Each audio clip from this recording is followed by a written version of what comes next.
حامد بن عمر نے بیان کیا، کہا ہم سے بشر بن مفضل نے، ان سے حمید طویل نے بیان کیا، اور ان سے حضرت انس رضی اللہ عنہ نے کہ جب عبداللہ بن سلام رضی اللہ عنہ کو رسول اللہ صلی اللہ علیہ وسلم کے مدینہ آنے کی خبر ہوئی تو وہ آپ سے چند سوال کرنے کے لیے آئے۔ انہوں نے کہا کہ میں آپ سے 3 چیزوں کے متعلق پوچھوں گا جنہیں نبی صلی اللہ علیہ وسلم کے سوا اور کوئی نہیں جانتا۔ قیامت کی سب سے پہلی نشانی کیا ہوگی؟ اہل جنت کی ضیافت سب سے پہلے کس کھانے سے کی جائے گی؟ اور کیا بات ہے کہ بچہ کبھی باپ پر جاتا ہے اور کبھی ماں پر؟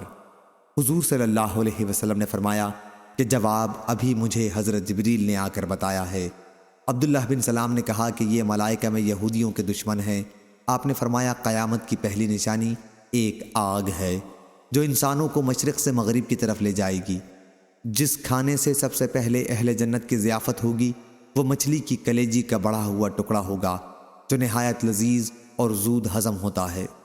اور بچہ باپ کی صورت پر اس وقت جاتا ہے جب عورت کے پانی پر مرد کا پانی غالب آ جائے، اور جب مرد کے پانی پر عورت کا پانی غالب آ جائے تو بچہ ماں پر جاتا ہے۔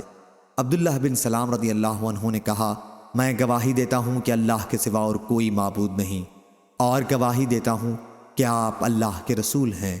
پھر انہوں نے عرض کیا یا رسول اللہ، یہودی بڑے بہتان لگانے والے لوگ ہیں، اس لیے آپ اس سے پہلے کہ میرے اسلام کے بارے میں انہیں کچھ معلوم ہو ان سے میرے متعلق دریافت فرمائیں۔ چنانچہ چند یہودی آئے تو آپ نے ان سے فرمایا کہ تمہاری قوم میں عبداللہ بن سلام کون ہیں؟ وہ کہنے لگے کہ ہم میں سب سے بہتر اور سب سے بہتر کے بیٹے ہیں، ہم میں سب سے افضل اور سب سے افضل کے بیٹے۔ آپ نے فرمایا تمہارا کیا خیال ہے اگر وہ اسلام لائیں؟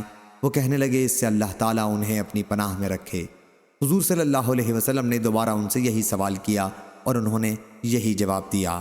اس کے بعد عبداللہ بن سلام رضی اللہ عنہ باہر آئے اور کہا میں گواہی دیتا ہوں کہ اللہ کے سوا کوئی معبود نہیں، اور یہ محمد صلی اللہ علیہ وسلم اللہ کے رسول ہیں۔